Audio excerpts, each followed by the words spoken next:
Hello students, स्वागत है आपका हमारे इस चैनल पर जिसका नाम है ट्रिकी साइंस हब।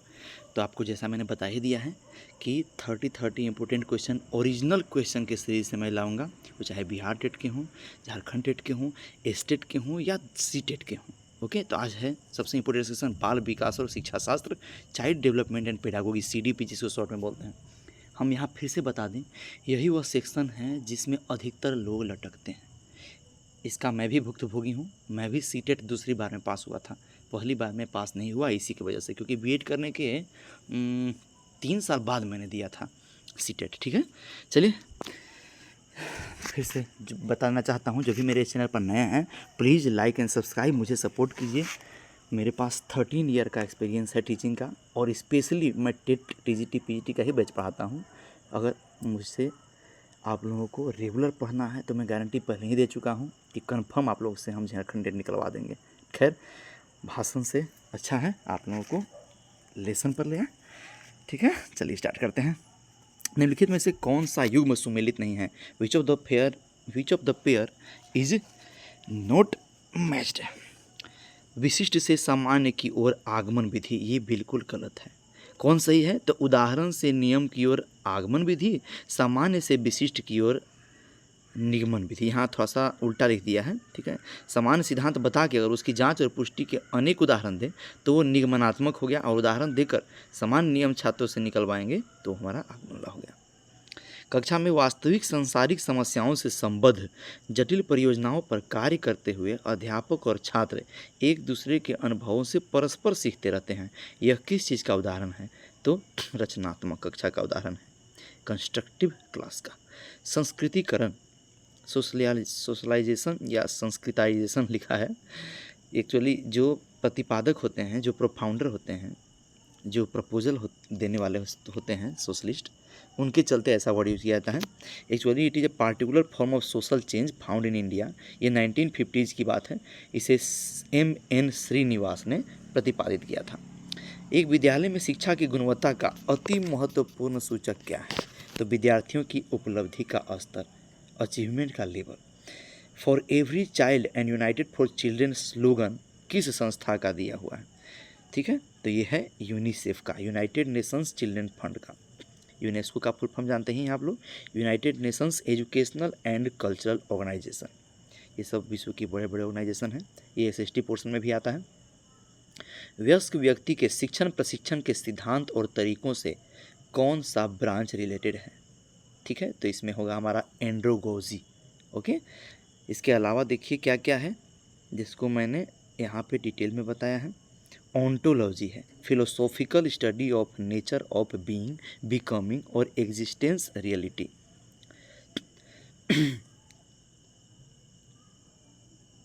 ये स्टार वन लगाया हुआ है किसके लिए, इसको भी हम लोग देख ही लेते हैं।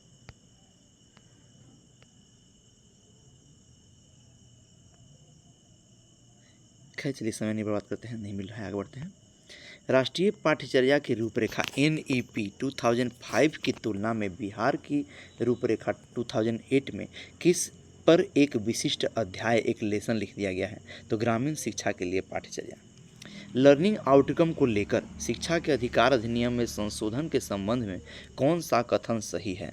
तो सारा सही है, इसलिए हर पॉइंट को हम लोग ध्यान देंगे। लर्निंग आउटकम को लेकर शिक्षा के अधिकार अधिनियम में, राइट टू एजुकेशन एक्ट में संशोधन के संबंध में कौन सा सही है? सभी प्रारंभिक कक्षाओं के लिए कक्षावार एवं विषयवार लर्निंग आउटकम को तैयार करना। ठीक है, मैंने प्राइमरी जितने भी क्लासेज हैं उनके लिए क्लास वाइज और subject wise learning outcome prepare करना, ये हमारा पर्पस हो गया। सेकेंड, परिभाषित लर्निंग आउटकम को प्राप्त करने के लिए CCE को अमल में लाना। ठीक है, डिफाइंड जो लर्निंग आउटकम है उसके लिए CCE को अमल में लाना, continuous and comprehensive evaluation. Learning outcome को RTI अधिनियम में संशोधन करके 2017 में जोड़ा गया। लर्निंग आउटकम को पहले नहीं था, RTE, Right to Education Act में रिकमेंडेशन करके, मॉडिफिकेशन करके 2017 में जोड़ा गया। पुस्तक उम्मीदों का शिक्षा शास्त्र, पेडागोगी ऑफ होप के लेखक कौन है? Paulo Frere. क्या नाम है? Paulo Frere. कब किए थे? 1992 में। बिहार में गठित सामान्य विद्यालय प्रणाली, जनरल स्कूल सिस्टम आयोग से कौन रिलेटेड नहीं है? तो प्रोफेसर कृष्ण कुमार नहीं है, बाकी सभी लोग हैं। तो याद कर लीजिए कौन कौन है। प्रोफेसर मुचुकुंद दुबे 2007 में, डॉक्टर मदन मोहन झा और प्रोफेसर अनिल सदगोपाल। प्रोफेसर अनिल सदगोपाल, मदन मोहन झा और प्रोफेसर मुचुकुंद दुबे, ये तीनों के तीनों सामान्य विद्यालय प्रणाली से रिलेटेड हैं। किनको छोड़ के? कृष्ण कुमार को छोड़ के। किसी पाठ को जल्दी से पूरा करने के लिए एक शिक्षक अपनी पसंद के कुछ बच्चों से अपेक्षित उत्तर पूछ लेता है और पाठ समाप्त कर देता है। इससे ये मीनिंग निकलता है कि यह बाकी बच्चों के संदर्भ में सीखने के समान अधिकारों के खिलाफ है। बिल्कुल, क्योंकि वो तो शॉर्ट में ख़त्म कर दिया। जिसको ज़्यादा दिमाग था, अच्छा पढ़ने में था, वो सिर्फ समझा, बाकी लोग तो समझने नहीं पाए। बच्चों को शैक्षिक भ्रमण पर ले जाना बहुत ज़रूरी है, एजुकेशनल ट्रिप बोलते हैं, क्योंकि यह बच्चों के अनुभव आधारित सीखने का सशक्त माध्यम है। ठीक है, इनको एक्सपीरियंस होगा, सामने से प्रैक्टिकली देखेंगे, नेचुरली देखेंगे तो अच्छे से समझेंगे। जेंडर समानता, जेंडर समानता से आपका क्या तात्पर्य है? जेंडर इक्वलिटी बिल्कुल सिंपल है, स्त्री और पुरुष के सामाजिक भूमिकाओं में सार्थक समानता लाना। सामाजिक भूमिका याद रखिएगा, सोशली, सिर्फ घर में नहीं। कौन कथन सही नहीं है? तो एक ठो सही नहीं है तो बाकी सही वाला पढ़ लेंगे। सीखना प्रायः सापेक्षिक रूप से व्यवहार में अस्थायी परिवर्तन है। व्यवहार में क्षणिक परिवर्तन सीखने के दायरे में नहीं आता है। अभिप्रेरणा अधिगम के लिए एक बहुत महत्वपूर्ण शर्त है। ध्यान से समझिएगा, सीखना जो लर्निंग जो है वो सापेक्षिक रूप से, कंपेरेटिवली, व्यवहार में एक परमानेंट चेंज है। ये सही था। व्यवहार में क्षणिक परिवर्तन, टेम्पररी चेंज, थोड़ी देर के लिए व्यवहार में चेंज हो गया तो सीखने के दायरे में नहीं आएगा, वो उत्सुकता क्या बोलते, उद्दीपन के दायरे में आ जाएगा। अभिप्रेरणा अधिगम के लिए एक पूर्व शर्त है, ठीक ना। अंदर से जब इंस्पिरेशन मिलेगा ना, ये आपके अधिगम के लिए सबसे बड़ा शर्त है। वाइगोत्स्की के अनुसार बच्चे जब कुछ नया सीख रहे होते हैं तो उन्हें हुनरमंद व्यक्ति के सहारे की आवश्यकता होती है। इस संप्रत्यय को उन्होंने क्या संज्ञा दी? इसको बोलते हैं स्कैप फोल्डिंग। क्या बोलते हैं इसको? स्कैप फोल्डिंग। किसके संदर्भ में? वाइगोत्स्की के अनुसार बच्चे जब नया सीखते हैं एक्सपीरियंस्ड लोगों से, हुनरमंद लोगों से, तो उनको क्या कहते हैं? स्कैप फोल्डिंग।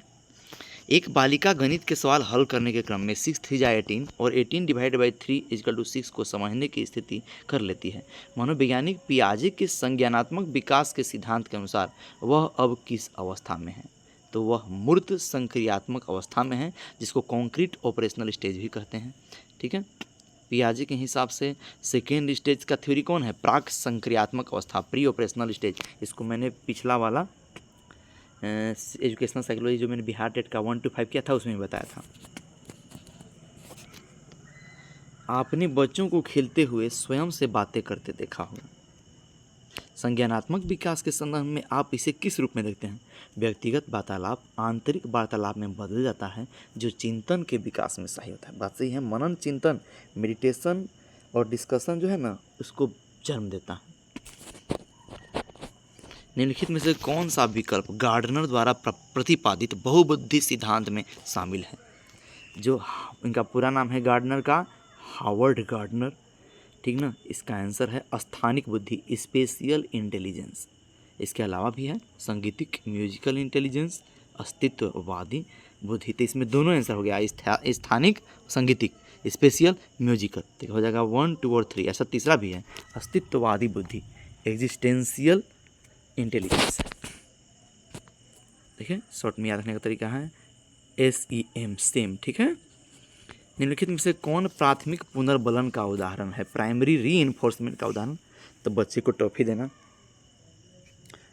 कसौटी संदर्भित मूल्यांकन, क्राइटेरियन रेफर्ड इवेल्युएशन, CRE, किससे संबंधित है? तो ज्ञान के सापेक्ष स्थिति के मूल्यांकन से। कोहलबर्ग द्वारा प्रतिपादित नैतिक विकास सिद्धांत के पूर्व पारंपरिक स्तर, प्री कन्वेंशनल लेवल के अनुसार जब बच्चा कोई नैतिक निर्णय लेता है तो उसका आधार क्या होता है? संभावित निर्धारित दंड से बचाव, जो भी पॉसिबल हो सकता है पनिशमेंट, उससे बचने का उपाय। कौन सा व्यक्तिगत मानसिक निःशक्तता से संबंधित नहीं है? मेंटली रिटार्डनेस से कौन रिलेटेड नहीं है? तो सिकल सेल अनीमिया, याद हो ना, ये मेटाबॉलिक डिसऑर्डर है। बाकी सब डाउन सिंड्रोम, स्वालीनता, प्रमस्तिष्कीय अंगघात, ये सब के सब मानसिक निःशक्तता से रिलेटेड है। अभी हाल ही में, याद रखिएगा उस समय का क्वेश्चन है 2016 का, अभी हाल ही में दिव्यांगजन अधिकार अधिनियम 2016 RPWD एक्ट को पारित किया गया। कब? 14 दिसंबर 2016 को। इस अधिनियम के अंतर्गत डिजेबिलिटी निःशक्तता के कितने प्रकार बताए गए हैं? तो 21 प्रकार। कितने हैं? 21 प्रकार। किसी भी अनुक्रिया की विलुप्ति सबसे कठिन होती है। कब? जब आंशिक पुनर्बलन दिया जाता है, मतलब पार्शियल रीएनफोर्समेंट किया जाता है। जब एक बच्चा जानने लगता है कि गाय की 4 टांगें और 1 पूँछ होती हैं, तो उसके बाद जब वह भैंस को देखता है तो वह भैंस को भी गाय कह के बुलाता है। यह किस प्रकार की प्रक्रिया का उदाहरण है? आत्मसातीकरण। वह अब इस चीज़ को आत्मसात कर लिया है, कॉन्सेप्ट बना लिया है माइंड में। सलमा एक प्रारंभिक विद्यालय में शिक्षिका हैं जिन्हें बच्चों को सिखाना बहुत अच्छा लगता है, इसलिए वे शिक्षण के लिए तरह तरह के रिसोर्सेज का कक्षा में इंटरेस्टिंग प्रयोग करती हैं। सलमा किससे अभिप्रेरित है? तो आंतरिक रूप से। ठीक है। कक्षा 8 और 9 के बच्चे सामान्यतः किस अवस्था में होते हैं? तो किशोरावस्था में। कौन सा स्तंभ लर्निंग द ट्रेजर विदिन नामक रिपोर्ट में वर्णित नहीं है? ठीक ना। लर्निंग द ट्रेजर विदिन के बारे में सुन लीजिए, इसे डेलोर्स रिपोर्ट में 1996 में प्रकाशित किया गया था। तो कह रहा है कि कौन वर्णित नहीं है? तो लर्निंग टू एडजस्ट नहीं है उसमें, learning to know, learning to do, learning to be, ये तीनों है। To do, to be, to know. राष्ट्रीय पाठ्यचर्या की रूपरेखा 2005 में किस विकल्प पर जोर नहीं दिया गया? तो जो दिया गया वो याद रखिए, अधिगम ज्ञान निर्माण की प्रक्रिया है, इस पर जोर दिया गया। आलोचनात्मक शिक्षा शास्त्र सामूहिक निर्णय की प्रक्रिया को आसान बनाता है। सहयोगात्मक अधिगम सामाजिकता को विकसित करता है। एक चीज़ ध्यान दीजिए, साइकोलॉजी और पेडागोजी में तेज बनना है तो आपको सामाजिक दिमाग रखना होगा, सोशल, सबके लिए सोच रखने वाला, सार्वजनिक। इसमें जहाँ स्व अभिप्रेरित सेल्फिश वाला सोच रखिएगा, आपसे कोई आंसर नहीं बनेगा। आपको सबसे उत्तम, सबसे बेस्ट बिहेवियर के हिसाब से, मैनर के हिसाब से रखिएगा, सब बन जाएगा।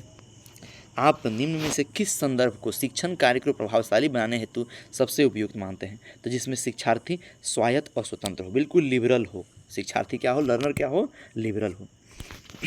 इस तरह से 30 इंपॉर्टेंट क्वेश्चन खत्म हो गया। आई होप आप लोगों को अच्छे से समझ में आया होगा। आप लोग इस PDF में जहाँ भी दिक्कत हो उसको स्क्रीनशॉट ले सकते हैं और मेरे दिए गए टेलीग्राम के लिंक पर भी इसका PDF देख सकते हैं। ठीक है, तब तक के लिए best of luck, all the best.